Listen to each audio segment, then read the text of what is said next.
Today, it's my pleasure to welcome an extraordinary author, Sophfronia Scott. Hi, Sophfronia. Hello. It's lovely to be here. Thank you. We're here to talk about your new book, Wild, Beautiful, and Free.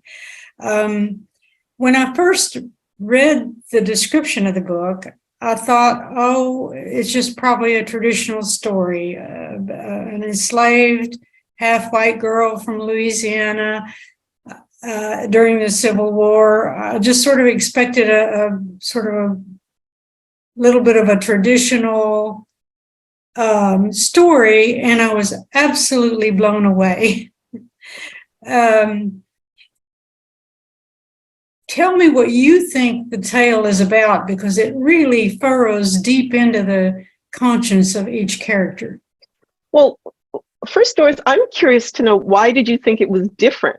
Why was it different from the traditional for you? Oh, I'll get into that. Okay. I think that there's more. The theme is far deeper than a story of a girl who runs away and has challenges in finding her place. Okay. So ask me your question again. Okay. Well, she's a half-white girl from Louisiana. Yes. During the Civil War. Yeah. How do you view the story? What do you think the story is about? Okay. I wanted to create a heroine, right? So to me, the books that influenced me most as a child taught me how to think, taught me how to move through the world with agency. And I wanted to write a story like that with a woman of color. And so I've been wanting to write this book for years. And so to me, it's not just about this girl being sold into slavery. This is about a person who demands her humanity, who knows who she is, and who fights to not only have the life that she feels she wants, but to live the emotions that she feels that she has every right to. Right. While this is Jeannette's story, the other characters are so vivid. Can you tell us a little bit about Madame and Callista and Dorina and Silas and Christopher? Yes. So Callista is Jeannette's half-sister. So she is the daughter of the plantation owner, and she gets to be raised in the house fully as his daughter and Madame's daughter. And even though she has all of this privilege, she feels she is Jeannette's older half-sister, but feels very protective of her and looks after her and considers her a sister, which is unusual because there are stories where the half-sister is given to the other half-sister, the white half-sister, as a slave, right? So this is an unusual relationship, and there's a bond between these girls that go back to their childhood. That's her. Madame is Callista's mother, who, as you can imagine, is not very happy that her husband fathered a child with a slave, and not only that, is raising this child in her home after Jeannette's mother dies in childbirth. She is a woman, but I'm not into drawing villains that are like your cardboard villains. To me, it's like people behave a certain way for a reason. So I'm looking for you to see, this woman is awful, but can you see her point of view? Can you see, what's eaten at her? Right? Yes, exactly.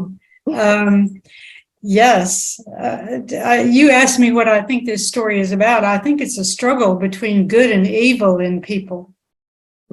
That's what came across to me. Not, that there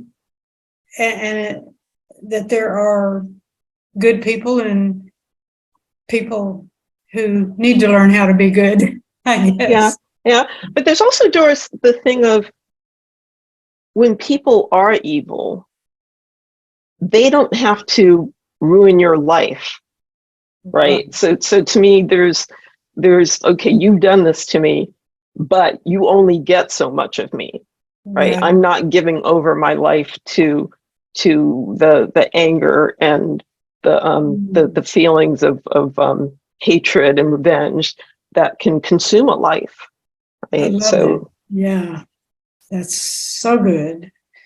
Well, once she finds love in Christopher, if I give away too much, tell me. But she finds love in Christopher. But what motivates her to leave him? Well, that's the secret that you can't. That's the part that we're not going to tell. Okay, we're not But going to do it. but she is fascinated by him because, you know, in many ways they come from the same place. They originate from the South, and they have a love of Louisiana, and they share this feeling of being connected to the earth, of being connected to each other. He's also very, you know, amusing in his own way. But she can feel that he sort of, you know, doesn't fit in certain ways in the way that she does, and they have a bond in that respect. He's a plantation owner too, right? Well, he was, but he actually freed his slaves and left. Yeah. You know, sold his land and moved to Ohio, and basically brought the slaves with him and formed a free community for them. Yeah. And that's how Jeannette comes into the picture. She is hired to be the teacher in this community. So Jeannette's white sister helps her reclaim what's rightfully hers.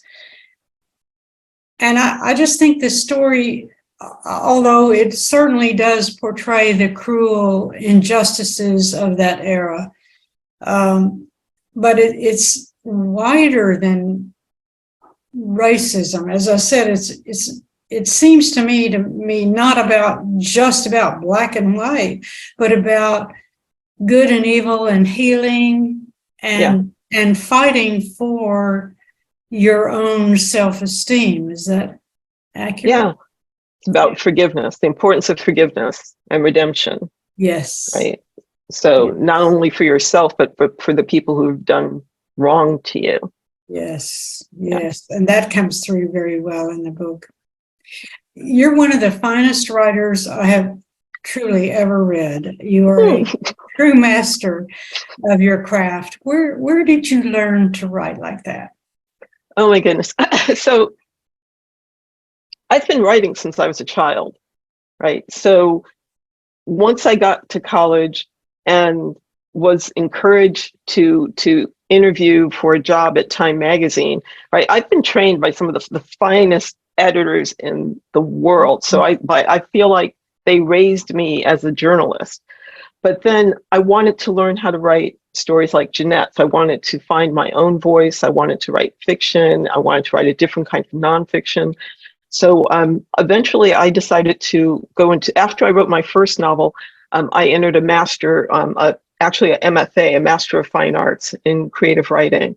So that changed my life, right? So, you know, I knew how to build a plane in a garage, but after that MFA, it's like, okay, I can build a rocket ship. I can wield my talent with intention, right? Mm-hmm. So that just totally took me to another level.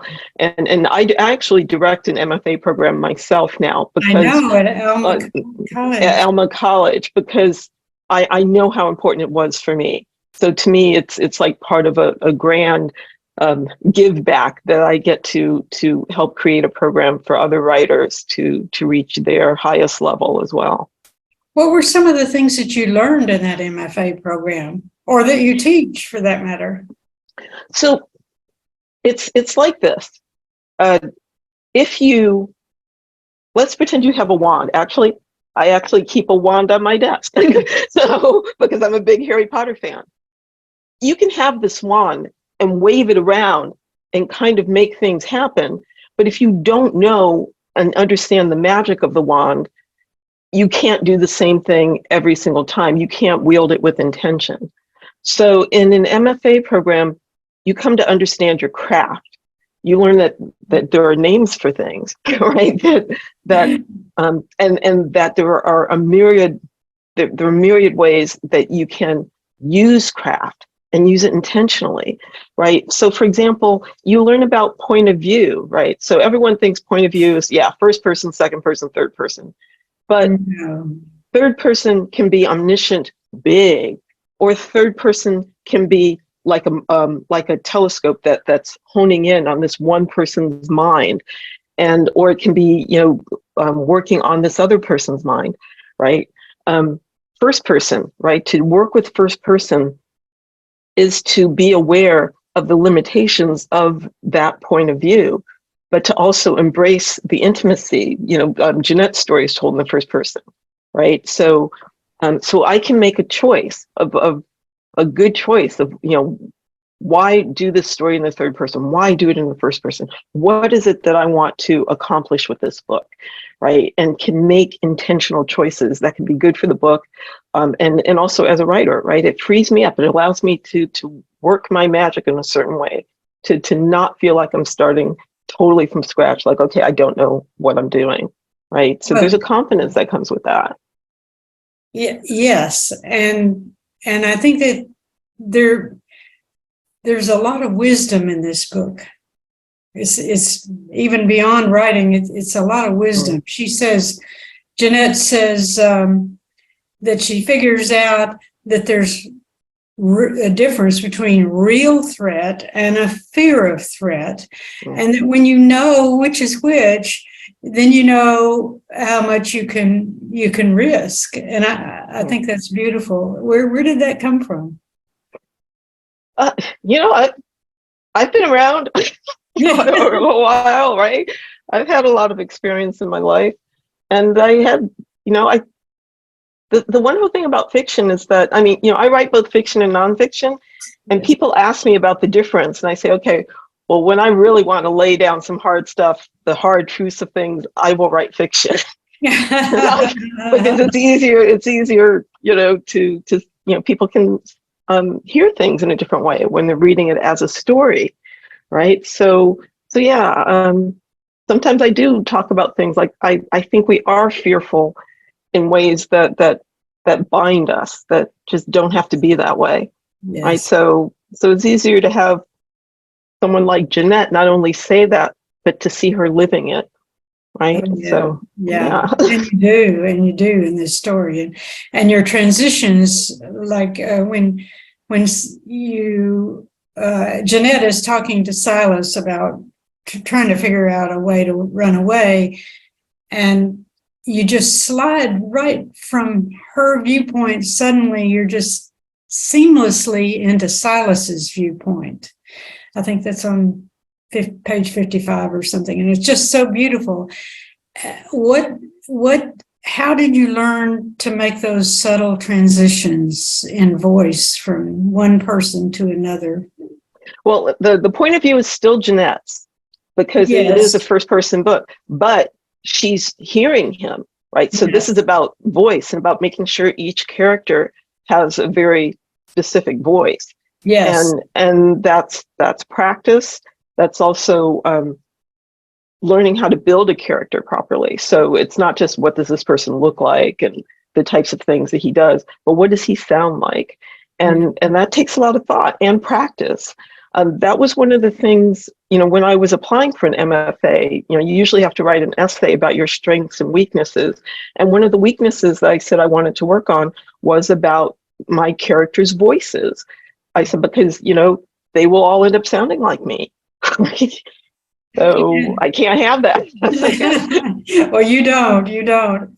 I mean, you've written three fictional novels and several nonfiction books and a lot of essays. I sort of sense that this may be your real breakout book. Do you have that sense? I hope so, but maybe not for the reasons that you think. I'm really thrilled by reactions such as yours, because to me, I want to connect to the heart, right? So when I'm reading things where people are telling me, I can't stop thinking about this book, or they're telling me this one review said that the book changed her life. Right. That's exciting. That's exciting to me. Yes. Right. Because then we're getting at the thing that reading has done for me. And I've wanted to do that. Right.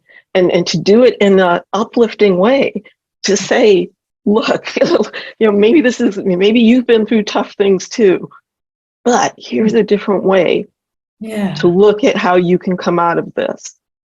Right. That's beautiful. So that's exciting to me. If this book can be breakout in that way, then yes, I'm gonna be flying. Well, I think it already done. Yeah, I think it already has in that sense. I think you will affect so many people with this book. What keeps you going? I mean, surely you've had lots of rejections, or people have told you, "Oh, you can't do this." Yes. So it has to do with the thing that I just described, because even when I was very young, I could see that when I wrote really well, things changed. Things changed for me. They changed for another person. For example, don't ask me why I did this, but I once wrote a poem for a girl at school who was really mean to me. This is like in junior high school. I don't even know what made me do that, but I wrote a poem for her, and that person became my friend. Right. So I saw the power of words. And so, yeah, sometimes this publishing industry can be so frustrating and so difficult. And yes, I have had a lot of rejection, but it's all worth it when I can produce something that can have an effect on people. Because to me, this is what I'm meant to do. This is what I am meant to do. And so, right. So, yeah. What about doing anything else then? You really don't want to do anything else, huh? Yeah. But this is what I do. This is what I do. You sure do. You do it very well. I'm really eager to hear about your next book. What are your thoughts? It's the same, like I'm diving into these issues again about race. And this is going to be kind of like a triangle, but not in the way one thinks, but a triangle involving a white fighter pilot during World War II, his girlfriend back home, and a Black woman who is one of the 688. She's one of the Black women who are in the only troop that served overseas during World War II. So there is a story that's going to bring them together, and there's kind of a struggle about whether or not the Black woman can again come to this point of forgiveness and understanding for a terrible thing that's done to her, right? And it ties in these characters, so it's going to be like told like a three-way story. I think there's such a healing quality to your work. It seems to me to be a very healing approach to things. And it's hard to get into it here. You'd have to read my essay collection to know that in certain ways I did have a difficult upbringing. Mm-hmm. My father was not an easy man, but I wrote something about him when I was in college that helped me come to understand him, to love him, and to understand that despite all of the difficulties of him, that he loved me. And Doris, that changed my life. Yes. That changed my life. I recognize that there's a certain amount of baggage that I do not walk through. I don't carry with me, right? I walk through this world.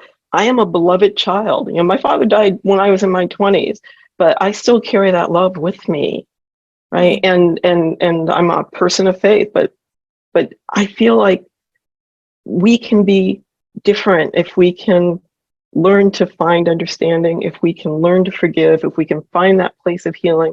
And it may be healing in ways that we don't expect, right? And healing for the worst things that may have happened to us. Yes. Right? But that's hard to come by, and people don't know how to get there. So if I can, by telling these stories, say, well, maybe here's a model, maybe this will help. Think about it this way.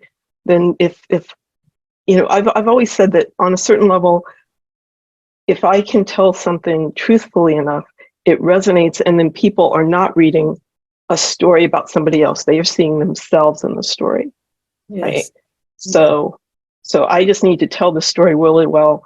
Like, it's not like I even have to tell you, you need to forgive, you need to do that. I don't need to do that. I just tell the story, and others will soak that in and find their way to that. Oh, that's beautiful. And I believe that this will do that. I think that this book is a gift to the world. Really, it is. Well, Sophfronia, I almost hate to let you go. I know we could be talking for hours about all of this stuff. But thank you for reading the book. So that I appreciate that. Thank you. I would like to read everything that you write. And we really thank you for being here. That's Sophfronia Scott. Wild, beautiful, and free. And yes, you are. Thank you. Thank you, Doris. Take care.